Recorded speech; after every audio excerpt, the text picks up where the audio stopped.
October 12, 1932. Rouse Restaurant, East Harlem, Manhattan.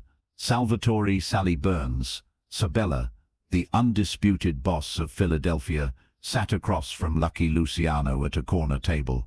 9 witnesses watched 4 restaurant patrons, 3 waiters, the bartender, and the owner, standing by the kitchen door. Sally's voice was loud, deliberately loud. He wanted everyone to hear. "Philadelphia is mine, Luciano. Your commission. I don't recognize it. I don't need it, and I sure as hell don't answer to it." Sally punctuated his declaration by slamming his fist on the white tablecloth. The wine glasses shook. The silverware rattled. 9 pairs of eyes locked onto the corner table. This wasn't a private conversation anymore. This was a public challenge, and in the underworld, public challenges require public responses. Lucky Luciano didn't say a word, didn't raise his voice, didn't lean forward or backward. He just sat there, watching Sally Burns with those cold, calculating eyes that had watched men die before. Sally mistook silence for weakness. He always did. That's why Sally Burns had survived 47 years in organized crime, by being loud, violent, and unpredictable. Intimidation was his weapon. Volume was his strategy. But Lucky Luciano didn't operate that way. Lucky operated 3 moves ahead, and right now, watching Sally Burns pound the table and declare independence from the commission, Lucky was already calculating the next 60 seconds. To understand what happened next, you need to understand who Sally Burns was and why he thought he could disrespect Lucky Luciano in a public restaurant. Salvatore Sabella, known as Sally Burns because of an incident in 1921 where he'd set a rival's warehouse on fire and watched it burn while eating a sandwich, was born in Sicily in 1891. He immigrated to Philadelphia in 1911 and built his empire through bootlegging during Prohibition. By 1932, he controlled every speakeasy, numbers racket, and protection scheme in South Philadelphia. He'd killed at least 12 men personally, maybe more. Sally didn't keep count. But Sally's problem wasn't his violence. It was his pride. He'd built his empire alone, without alliances, without partnerships, without bowing to anyone. When Lucky Luciano created the commission in 1931, 5 families, equal votes, disputes settled through discussion instead of bullets. Sally saw it as weakness. Democracy for gangsters, ridiculous. In Sally's world, one boss ruled, everyone else obeyed. The Sicilian way, the old way. So when Lucky sent word in September 1932 that he wanted to meet Sally to discuss bringing Philadelphia into the commission framework, Sally agreed to the meeting, not because he was interested, because he wanted to tell Lucky Luciano, in person, in public, exactly what he thought of the commission. Many details of this era were never officially recorded. If stories like this interest you, feel free to subscribe and stay with us. That's how they ended up at Rouse Restaurant on October 12, 1932. Neutral territory, East Harlem, 9 witnesses, and a conversation that was about to become something else entirely. Meyer Lansky sat 2 tables away, watching. He'd advised against this meeting. Sally's unpredictable. Meyer had told Lucky that morning. He's old school. He won't respect the commission. He'll just cause problems. Lucky had nodded. I know, that's why we're meeting in public. He'll either show respect or show his true nature. Either way, everyone will see. Sally Burns was still talking. His voice echoed across the restaurant. You think you're so smart, Luciano? You think sitting bosses around a table and voting on things makes this a business? This isn't a business. This is war. Always has been. Always will be. The strong survive. The weak get buried. Lucky picked up his wineglass, took a slow sip, set it down carefully, still said nothing. Sally leaned forward, emboldened by Lucky's silence. I run Philadelphia. Nobody tells me what to do. Not you. Not you. Not your commission. Not anyone. And if you've got a problem with that. Sally reached across the table and slapped the surface next to Lucky's plate. Hard. The sound cracked through the restaurant like a gunshot. The 9 witnesses flinched.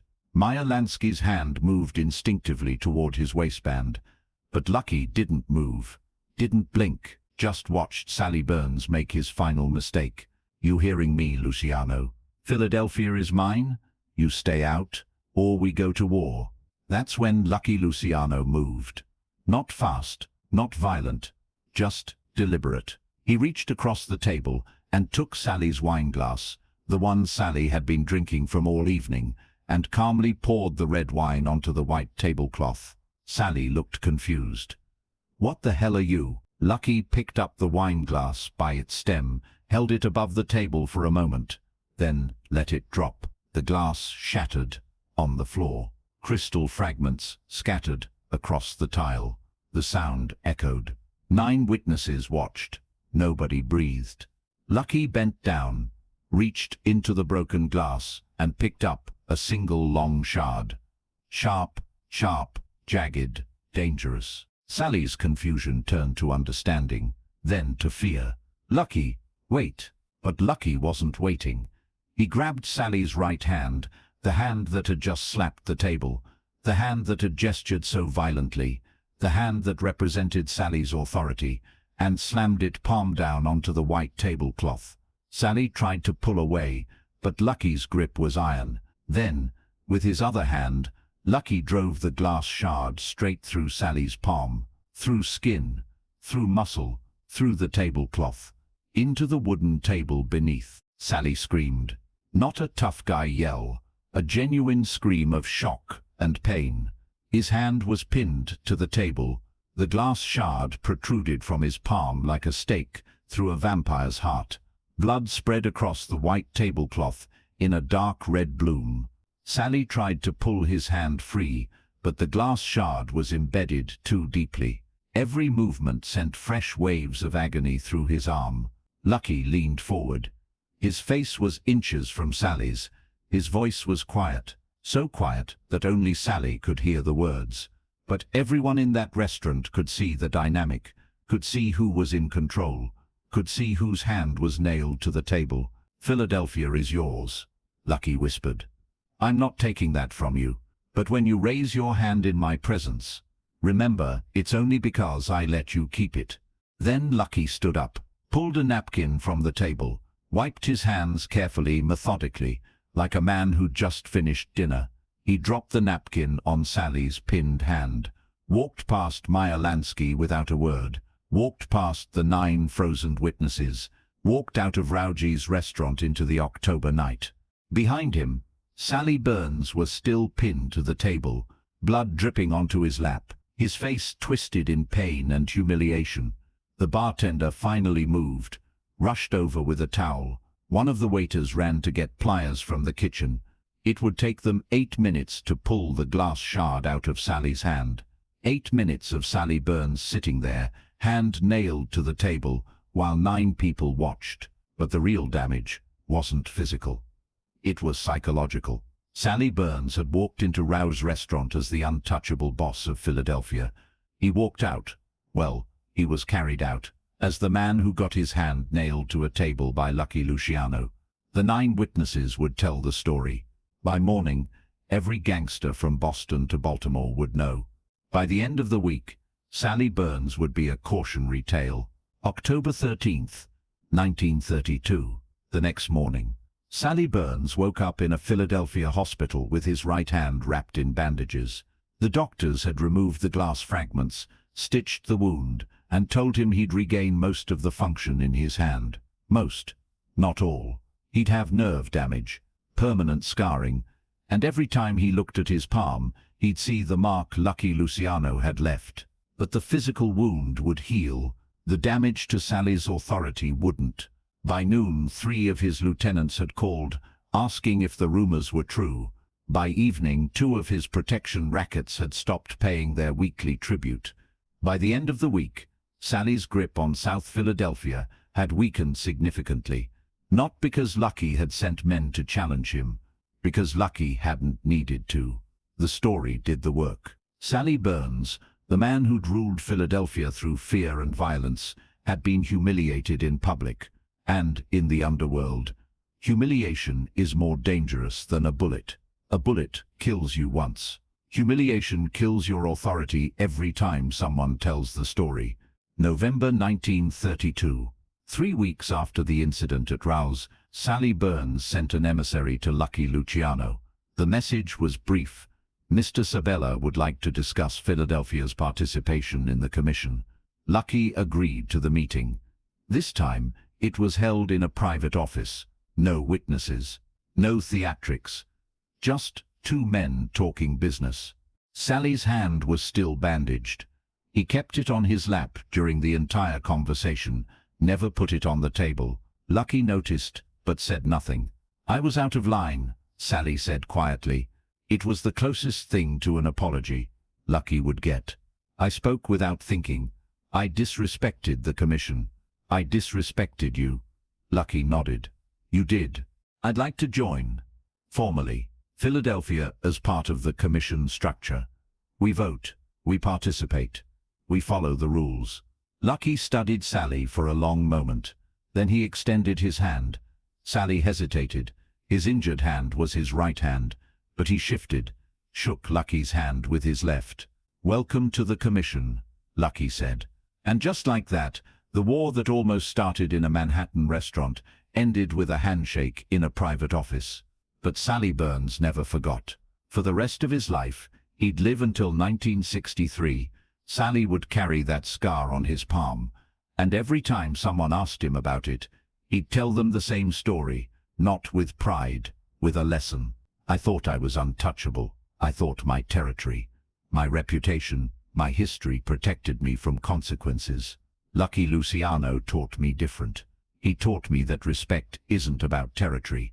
It's about knowing when you're wrong, and if you don't know when you're wrong, someone will nail your hand to a table and teach you."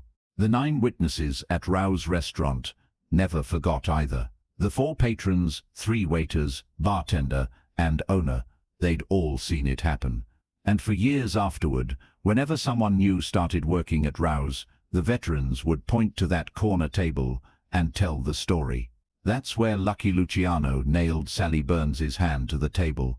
October 12, 1932. That's the table. We never refinished it. You can still see the mark if you look close enough. Whether that was true or not didn't matter. The legend was more powerful than the fact. And Lucky Luciano understood that. He'd always understood that. Violence isn't about how many people you kill. It's about how many people remember what you did. Sally Burns lived for another 31 years after that night. But he spent every one of those years as the man whose hand got nailed to a table. His authority in Philadelphia recovered, but his legend didn't. Lucky Luciano, on the other hand, added another story to his growing reputation. The man who survived 50 stab wounds, the man who crawled out of an exploding car on fire, the man who orchestrated 40 assassinations in one night, and now the man who nailed a boss's hand to a table with a wine glass shard. Meyer Lansky would later tell people that Lucky's genius wasn't his violence, it was his restraint. Lucky didn't kill Sally that night. He could have. He had the glass shard, he had the moment, but he didn't kill him. He marked him, and a marked man tells a better story than a dead one. October 12, 1932. Rayo's restaurant. 9 witnesses, 1 wine glass, 1 shard of broken crystal, and the moment Lucky Luciano proved that sometimes the most brutal thing you can do isn't taking a man's life. It's letting him live with what you did to him. Sally Burns never raised his voice to Lucky Luciano again, and Philadelphia joined the commission 3 weeks later, not because Lucky threatened war, because Lucky had already won. If you enjoyed this story, please like the video and subscribe to the channel. Turn on notifications for future stories, and let us know where you're watching from.